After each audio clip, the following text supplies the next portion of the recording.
எனது பெயர் ஆர் முருகனே. எனது கேள்வி, இறைவனுக்கு உருவம் இல்லை என்று இஸ்லாத்தில் சொல்லப்பட்டிருக்கிறது என்று சொல்லுகிறார்கள்.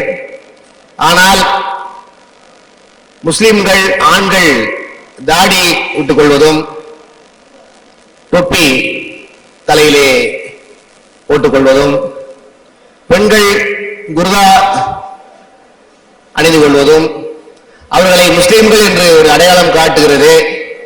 இறைவனே உருவம் இல்லாமல் இருக்கும்போது உங்களை நீங்கள் அப்படி அடையாளம் காட்டிக்கொள்ள வேண்டுமா என்று என்னுடைய கேள்வியை கேட்கிறேன். ஐயா கேட்கிற கேள்வி, கடவுளுக்கு உருவம் இல்லைன்றீங்க. கடவுளுக்கு உருவம் கிடையாது, உருவ வழிபாடு கிடையாது. கடவுளை நீங்கள் அடையாளப்படுத்துவதில்லை. எந்த ஒரு சின்னத்தினாலும் கடவுளை நீங்கள் அடையாளப்படுத்துவதில்லை.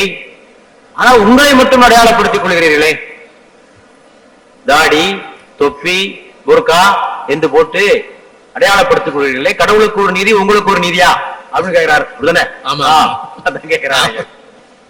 முதலாவதாக கடவுள் வேறு மனிதன் வேறு இல்லையா? கடவுள் வேறு மனிதன் வேறு. கடவுளையும் மனிதனையும் ஒரே அந்தஸ்தில் ஒரே தரத்தில் வைத்து பார்க்க முடியாது. கடவுளுக்கும் மனிதனுக்கும் பல வகையான வேறுபாடுகள் இருக்கின்றன. கடவுளுக்கு நாங்க ஏன் உருவம் கற்பிக்கிறது இல்லை? அந்த காரணத்தை புரிஞ்சுக்கணும். கடவுளுக்கு ஏன் முஸ்லிம்கள் உருவ வழிபாடு ஏன் முஸ்லிம்கள் செய்வதில்லை? இஸ்லாம் அதனை ஏன் அனுமதிப்பதில்லை? முதலாவதாக கடவுளை யாரும் பார்க்கல. கடவுளை யாரும் பார்க்கல. கடவுளை பார்க்காமலேயே கடவுள் இப்படித்தான் இருப்பார் என்று எப்படி சொல்ல முடியும்? உங்களே ஒரு ஆள் பார்க்கல, உங்களை மாதிரி ஒரு படத்தை போடுறாரு, இதுதான் நீங்க அப்படின்றாரு. என்ன கொழுப்பு இருந்தா என்னையே பார்க்காம என்ன ஒரு மாதிரி படம் போட்டுட்டு இதுதான் நான் சொன்னா நீங்க ஏத்துக்கிறீங்களா? போர்ஜரி என்று சொல்லுவீர்கள். இது போலி, இது ஏமாற்று, மோசடி. ஆக இந்த உலகத்துல யாருமே கடவுளை பார்க்கல. யாருமே கடவுளை பார்க்கல, பார்த்ததாக இல்லை. இறை தூதர்களை பார்க்கவில்லை. பார்க்க முயற்சித்தார்கள், பார்க்க முடியவில்லை. அப்ப நீங்க சொல்லலாம், நம்மிலே சில புனிதர்கள் இருக்கிறார்கள், அவர்கள் மனித வடிவிலே, இறைவன் மனித வடிவிலே வந்தான், கடவுளுடைய அவதாரமாக வந்தான், கடவுளுடைய மகனாக வந்தான், அவர்கள் எல்லாம் கடவுள்கள். ஆகவே அந்த படத்தை நாங்கள் போட்டுக் கொள்கிறோம் என்று கூட நீங்கள் வாதிக்கலாம். ஆனால் இஸ்லாம் சொல்லுகிறது, கடவுள் ஒருபோதும் மனித தன்மை உடையவனாக இருப்பதில்லை. கடவுளுக்குரிய தன்மை வேறு, மனுஷனுக்குள்ள தன்மை வேறு. கடவுளுக்கு ஆதி இல்லை, அந்தம் இல்லை இல்லையா? ஆதி இல்லை, அந்தம் இல்லை, இறப்பு இல்லை, பிறப்பு இல்லை. அவன் நிலையானவன். மனுஷன் அப்படி இல்லை, பிறக்கிறான் இறக்கிறான். ரெண்டு பேரும் ஒன்னா எப்படி ஆக முடியும்? மனுஷ உருவில கடவுள் வந்தார்னா அவர் பிறக்கணும் இறக்கணும், பிறக்கணும் இறக்கணும். மனிதன் தேவைகள் உடையவன். பசி உண்டு, தாகம் உண்டு, காமம் உண்டு, களைப்பு உண்டு, தூக்கம் உண்டு, எல்லாம் உண்டு மனிதனுக்கு. இறைவனுக்கு இதெல்லாம் கிடையாது. இவற்றையெல்லாம் கடந்தவன் தான் கடவுள். ஆக கடவுள் மனித வடிவத்தில் வந்தா அவர் பசிக்கணும், சாப்பிடணும், தூங்கணும், களைப்பு வரும், இதெல்லாம் இருந்தா எப்படி கடவுள்? மனிதனுக்கு நோய் உண்டு, மூப்பு உண்டு. கடவுளுக்கு நோய் உண்டா, மூப்பு உண்டா? ஆக மனிதன் உருவிலே கடவுள் வந்தான் என்றால் அவருக்கு நோய் வரும், அவருக்கு மூப்பு வரும். இவர் எப்படி கடவுளாக இருக்க முடியும்? சில வேளையிலே பார்க்கிறோம், அவர்களை கொல்ல முயற்சித்த போது, அந்த அவதார புருஷர்களை கொல்ல முயற்சித்த போது அவர்கள் கடவுளிடத்திலே வேண்டுகிறார்கள், இறைவா என்னை ஏன் கைவிட்டீர்? இறைவா என்னை ஏன் கைவிட்டீர் என்றால் இறைவன் யாரிடத்திலே கோருகிறார்?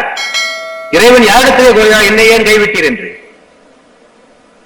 ஆக மனிதன், இறைவன் ஒருபோதும் மனிதனாக முடியாது, மனித உருவில் வர முடியாது. ஆகவே இறைவனை யாரும் பார்த்ததும் இல்லை, இறைவன் மனித உருவில் வருவதும் இல்லை. ஆகவே இறைவன் எப்படி இருப்பார் என்பது யாருக்கும் தெரியாது. ஆகவே உருவம் கற்பிப்பது தவறு.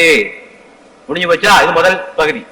இரண்டாவது பகுதி, ஏன் குல்லா போட்டுக்கிறீங்க, ஏன் தாடி வச்சுக்கிறீங்க? குல்லா போடுவது என்பது இஸ்லாத்தில் ஒன்றும் கட்டாயம் இல்லை, ஒன்றும் கட்டாயம் இல்லை.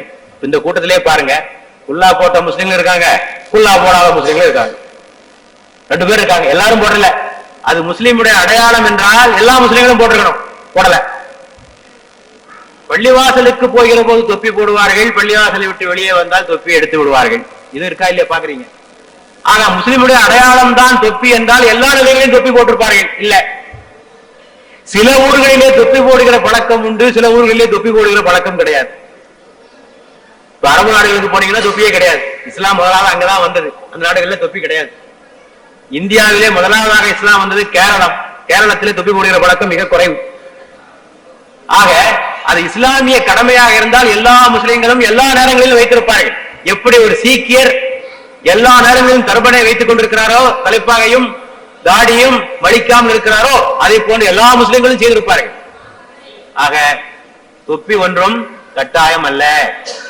அதே போல தாடியை எடுத்துக்கொண்டால் நபிகள் நாயகம் வைக்க சொன்னார்கள். நபிகள் நாயகம் வைக்க சொன்னார்கள், அதை வலியுறுத்தினார்கள்.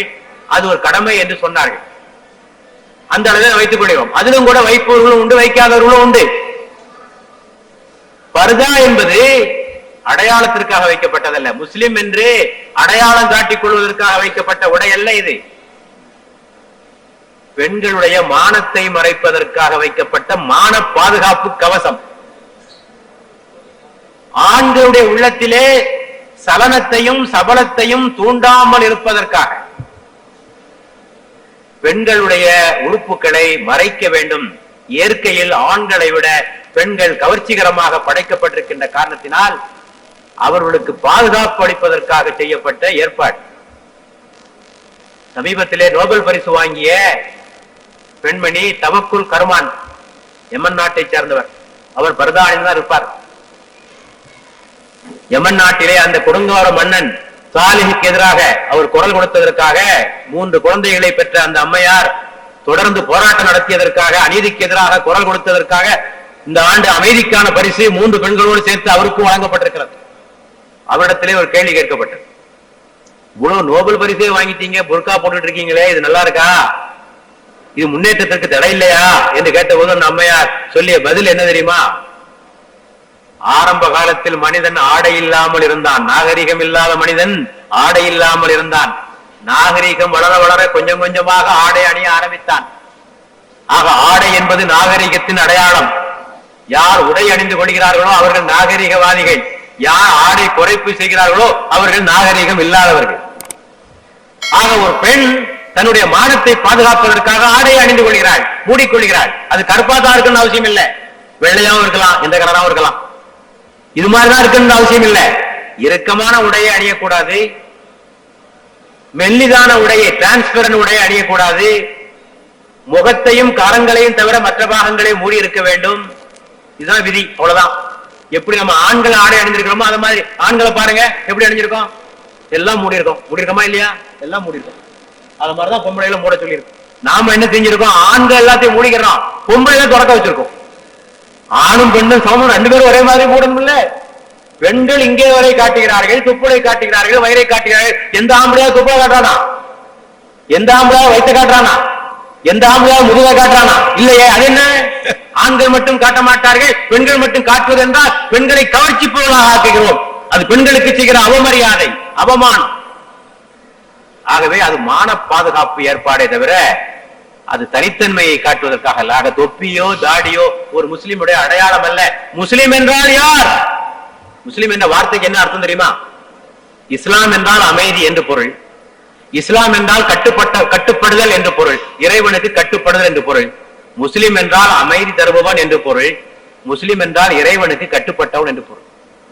அந்த காரியத்தை எவன் செய்றானோ அவன் தான் முஸ்லிம். நபிகள் நாயகம் சொன்னார்கள், முஸ்லிம் என்றால் யார்?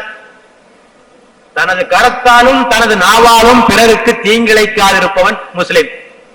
தனது கரத்தாலும் நாவாலும் தீங்கிழைக்காதிருப்பவன் முஸ்லிம். அண்டை வீட்டுக்காரன் பசித்திருக்க தான் மட்டும் வயிறார உண்பவன் முஸ்லிம் அல்ல. அண்டை வீட்டுக்காரன் பசித்திருக்க தான் மட்டும் வயிறார உண்பவன் முஸ்லிம் அல்ல. நபிகள் நாயகம் ஒருமுறை சொன்னார்கள், இவன் முஸ்லிம் அல்ல, இவன் முஸ்லிம் அல்ல, இவன் முஸ்லிம் அல்ல. நபிகள் நாயகமே யாரை குறித்து இப்படி சொல்கிறீர்கள் என்று கேட்டபோது, தனது கரத்தாலும் நாவாலும் அண்டை வீட்டுக்காரருக்கு தீங்கிழைக்கிறானே இவன் முஸ்லிம் அல்ல. ஆக இவையெல்லாம் உணர்த்துகின்ற பாடம் என்னவென்று சொன்னால், ஒரு முஸ்லிமுடைய அடையாளம் தொப்பியோ தாடியோ அல்ல, அவனுடைய கர்மங்கள், அவன் செய்கிற நற்செயல்கள், இதை வைத்துத்தான் ஒரு முஸ்லிம் அடையாளம் காணப்பட வேண்டும்.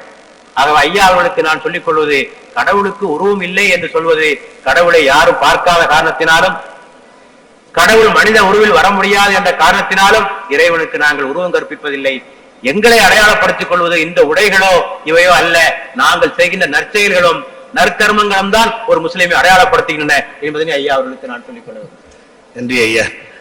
பல ஆண்டுகளாக என்னோடு வழிகாட்டியாகவும் என்னுடைய நண்பர்களாகவும் முஸ்லிம் நண்பர்கள் நிறைய பேர் இருக்கிறார்கள். இருந்தாலும் அவர்களிடம் இந்த கேள்வியை கேட்பதை விட உங்களை போன்ற ஐயாவிடம் கேட்டால் ஒரு சரியான விடை கிடைக்கும் என்றுதான் கேட்டிருக்கிறேன். அது மிக நீண்ட விளக்கம் அளித்து எங்களுக்கும் எங்களை போன்ற சந்தேக ஆட்களுக்கும் நிவர்த்தி செய்து விட்டீர்கள். நன்றி, வணக்கம்.